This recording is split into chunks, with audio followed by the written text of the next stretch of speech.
Hello YouTube and welcome to GrowthWorks. Today we're showing the episode 4 of the RemoteTech guide for Kerbal Space Program. In previous episode I have shown how to design and launch the communications network using short-range communication satellites in equatorial orbit. This video will be a little bit of similar but with some new features. In today's episode the idea is to show a little bit about more interplanetary satellites coverage, and the idea is to show how to take the original short-range satellite and convert it to a medium-range satellite that would be able to cover Moho, Duna and Eve. So these are the closest planets to Kerbin, and those will probably be the first planets that you want to send the probes to. So let me just show you basically how is this achieved. So you can see here in this image that my satellites are pointing towards Moho, Duna and Eve, and if we go a little bit closer, zoom in, you will notice that our satellites, we have deployed 3 satellites in Kerbin polar orbit, and this is the medium range satellites. Let me just show cones of, if I turn off cones of coverage, you can now see the equatorial ring is our short range satellites, and those are covering Moon, Minmus and everything close.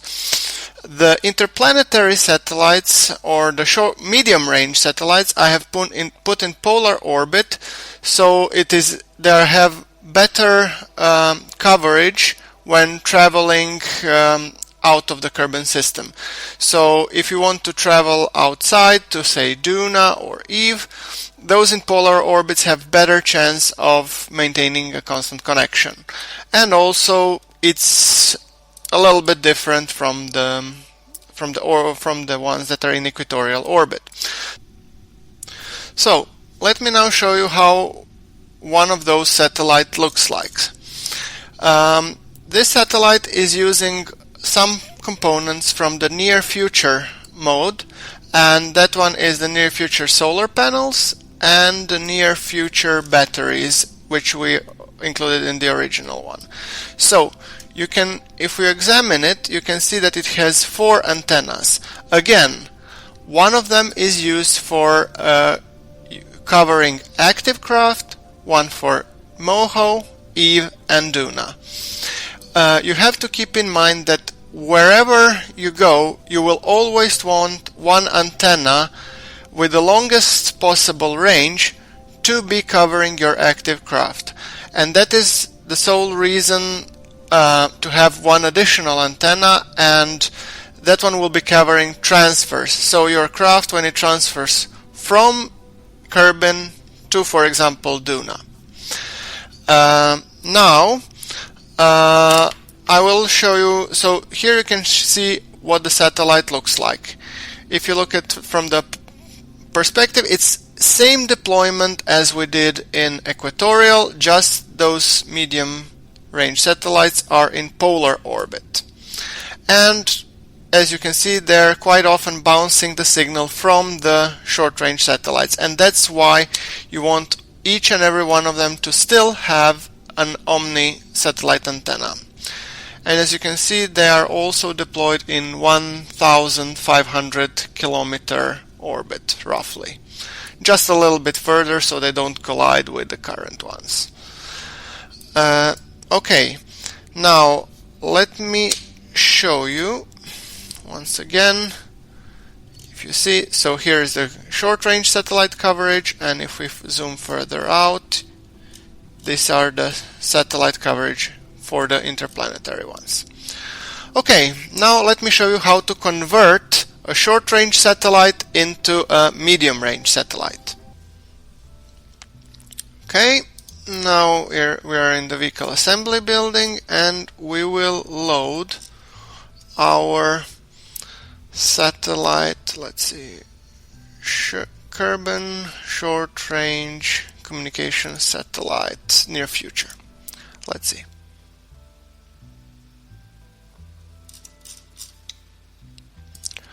Okay, so this is the near future version of the satellite that I've been showing you how to build. Now, what we don't need is the comms DTS antennas, and for simplicity reasons, let us just move this aside for now.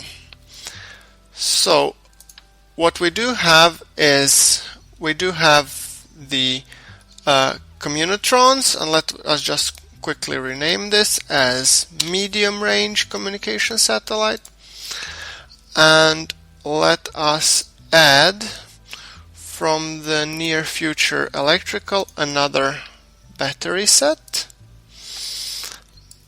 and we will add another propulsion component for the one small RCS tank for the RCS fuel here. And here I have created a small sub-assembly, but it's basically let me just show you quickly.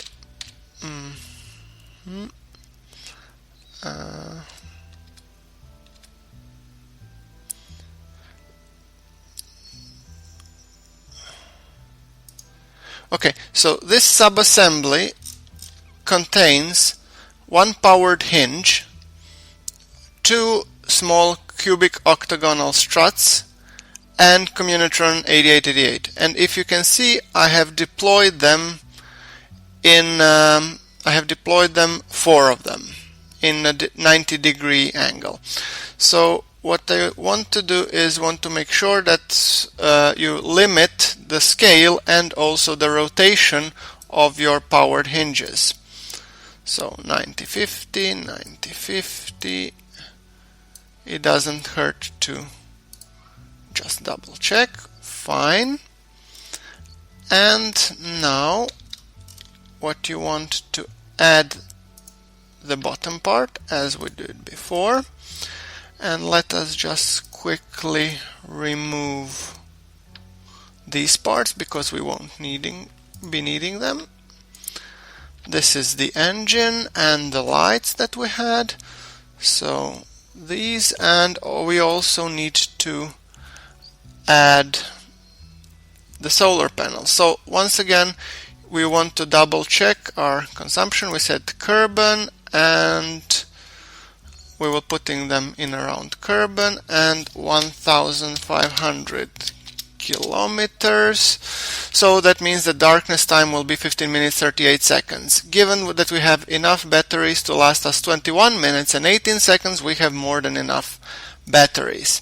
So what we now need to add is the solar panels, and the stock solar panels will work just fine, but I got some comments that people would like to see a little bit different solar panels, so I decided to go for near future solar instead.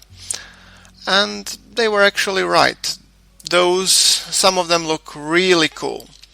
So let me show you, and let's say 45 degrees, put them here, and yes, they will fit nicely.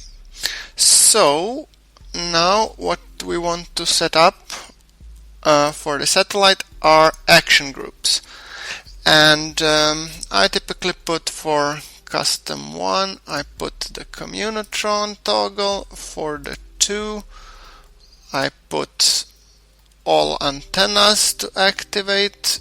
Let me see, 2, we say toggle all 4, and for 3 I put the solar panels, and that should be it. Now let us just quickly check the infernal robotics to see that it's working correctly. By the way, these hinges are the part of the mod called Infernal Robotics by Magic Smoke Industries. It's a really cool mod. If you haven't never used it, you might want to check it. And yes, this is pretty much what our medium range satellite looks like. Now, let me just quickly show you what the deploying craft looks like for it. Yes, this is the deploying craft for the medium range satellites. You can see it here. It's actually nothing special, it's just a regular rocket with some RCS, and if you open you can see inside our satellites. And I have modified them slightly by adding some additional solar panels, just in case that I'm not get forced to open this deployable solar panels. So this is our launching craft, as you can see. And the next thing that I will be doing, I will be showing you how to launch these in polar orbit.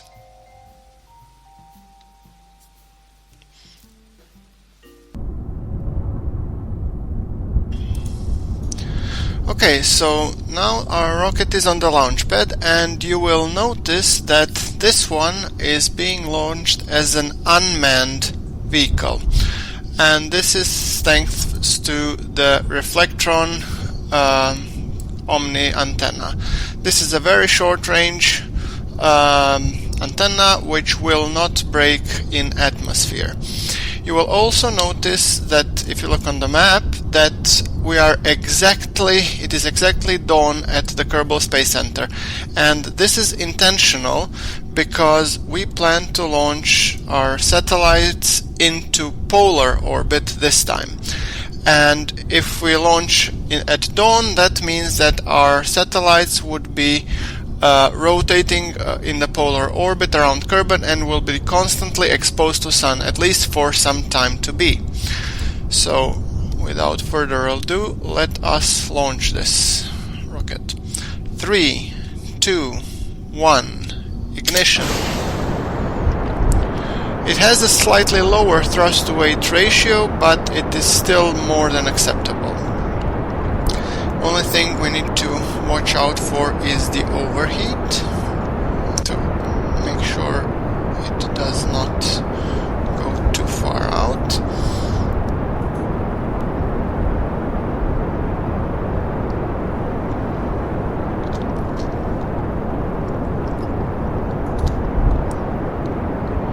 Alright, and now around 2000 meters we will start its gravity turn slowly by just pointing the rocket slightly downwards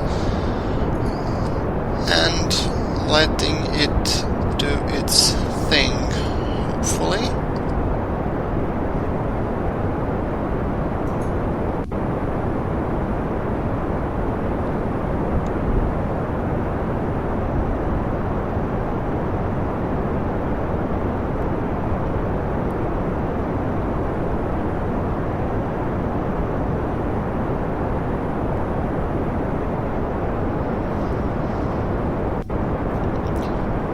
This is the launch like any other, just in this case I'm experimenting with a comment that I have gotten from a fellow on the YouTube, and that's basically letting the rocket do its own gravity turn.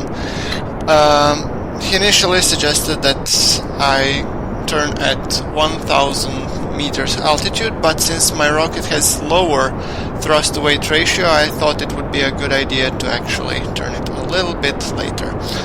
Let us see how that would pan out. Looks good so far.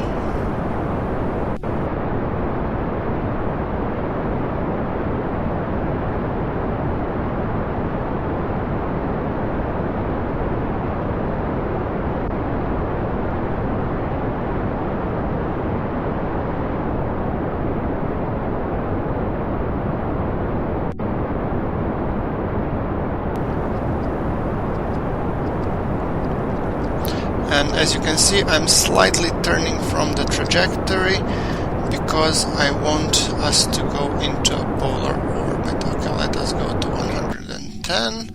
Fine.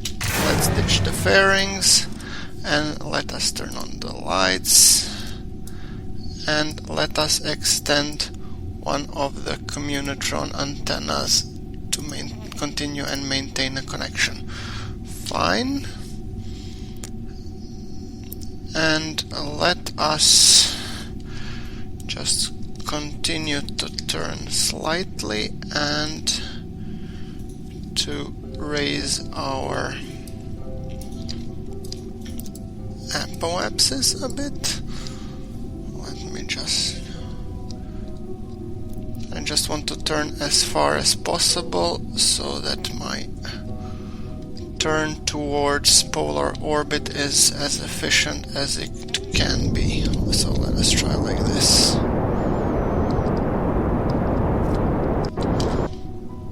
And yes, our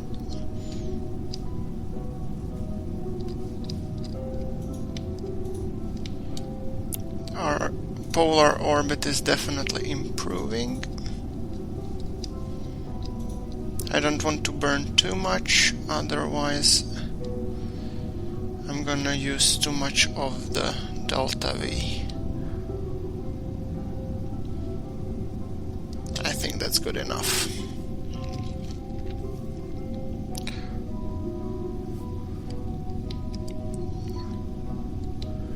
Okay, and now let us make sure that we set up a maneuver node at the apoapsis. The rest is pretty much same as you did in the previous video, so just make sure that we are launching. And here we will also make sure that our apoapsis is around 1500 roughly.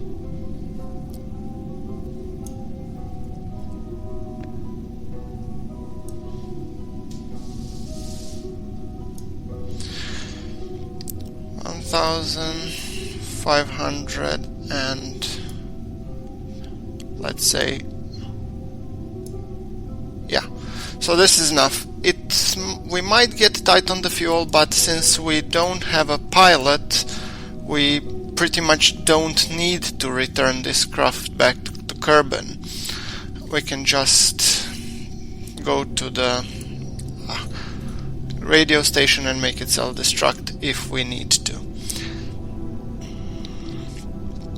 Let us just now point the rocket to prepare for circularization, which will happen in 3 minutes roughly.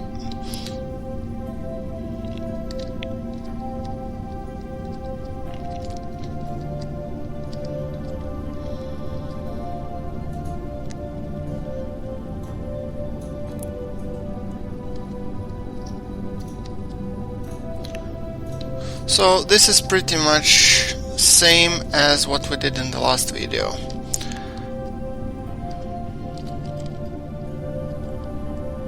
I'll do a little bit of time acceleration. Thanks for the warning, and let us just point.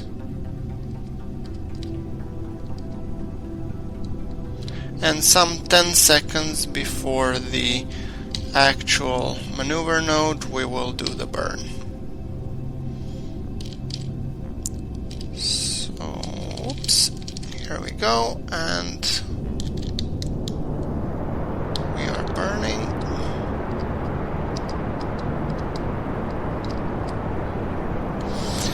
During that time, we are tracking our periapsis and our apoapsis in the Kerbal Engineer.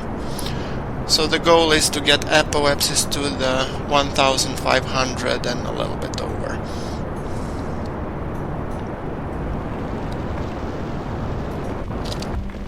Okay, that's good enough for me. 1576. Let us kill the maneuver node. And at apoapsis we will be wanting to deploy the satellites. So, as in the previous videos, we will not actually do the burn with the deployer craft, but just set up a maneuver node so that we know that we are pointing in the right direction when we come to it. So 1576 by 1500 and let's say 76 if we can make it. Yeah, so like this. Now we can just turn our craft. I brought some extra RCS fuel to make this rocket more maneuverable because it is quite a big rocket, and using just the regular control wheels wouldn't cut it. So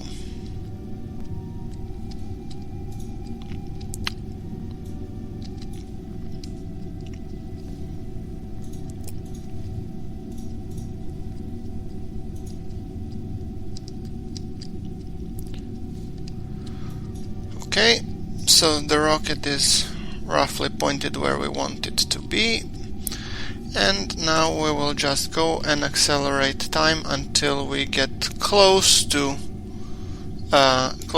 apoapsis. Some 10 minutes. We're tracking the time to apoapsis and waiting until it becomes some roughly 10 minutes, let's say.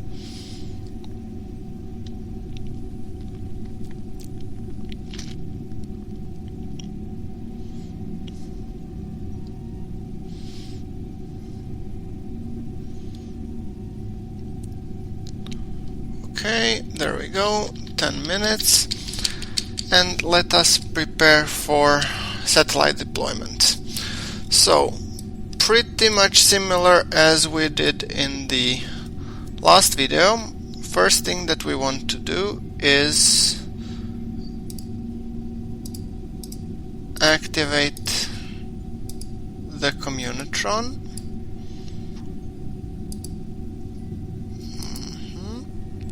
So we activate the communitron and we say control from here. Fine, and then we can basically decouple.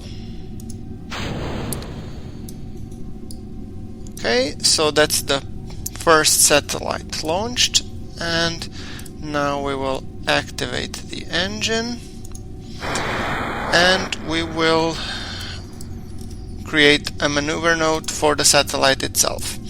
So add maneuver, apoapsis, and let us try and make it even. So once again 1575 by 1575 by 1576. Okay. Let's say, well, let's just try. Okay, so that's good enough for me. Now, you remember in the previous episode I was doing all the burns manually. Well, RemoteTech provides you a flight computer which you can activate by clicking the small calculator icon next to the signal delay. By the way, this display shows you how much is your signal delayed. Given that we are in the orbit around Kerbin, our signal delay is 0.03 seconds, which is completely negligible. However, if you go to Duna, this parameter can go up to 3 minutes, and then you have to think about in advance and also time your burns, calculating or factoring in the signal delay, so the time it takes the command from the Kerbal Space Center to get to the actual craft and execute it. So let me now show you how the flight computer looks like. There are lots of different buttons, and I will show you, if you extend it here, what some of them means. In the next episodes I will be covering some others in greater detail. The first commands here basically tell you where to point your craft. So if we select here, now that we have created a maneuver node, we press the node, and you will notice that our craft is aligning towards the blue marker on the node. Now, the second thing that we want the satellite to do is to execute this maneuver node. And we do it by simply clicking exec on the flight computer. Now the flight computer is smart. It already knows when is the maneuver node supposed to happen, and for how long does it need to burn, because it has all the parameters. So the only thing that you need to be is actually sit and relax and let the computer do its thing.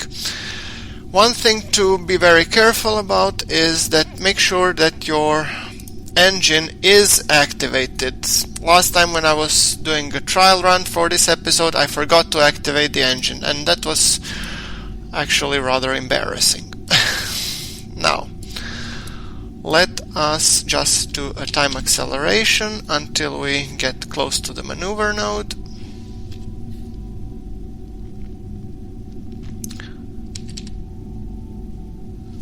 So as you can see, my Kerbal alarm clock went up to warn me about the maneuver node, and our maneuver node will execute in some 20 seconds. By the way, if you're using time acceleration, don't worry, flight computer will automatically stop your time acceleration and execute your maneuver node, so you don't really need to worry about it.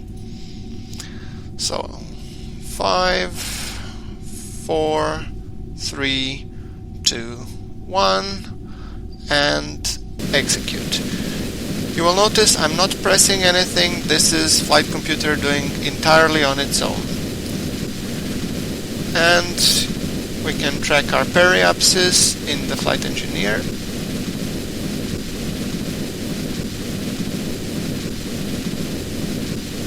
Let's see how close it gets. So 1575 by 1577, that's very close. So as you can see, orbit achieved, so we can delete the maneuver node, and now the flight computer has done its thing, so it's again in the mode off. So we can close it and turn on the computer, and now it's time to actually deploy the satellite. So first we rename the vessel. We call it Satellite Kerbal Medium Range Communication Satellite 1. Okay, and it has a similar, although a little bit different procedure. Since I use the Infernal Robotics, I will use it to open my communication array. And since in this version of the craft I have actually forgotten to set up the action groups, so I will do it manually. We set first active vessel, activate. Second antenna will point to Moho, activate. Third antenna, Eve, activate. And fourth will be pointing to Duna and activate. So the last but not least, not in any way, is actually deploy your solar panels, because you will run out of electricity pretty quickly, because those antennas, those communitrons, are pretty power hungry.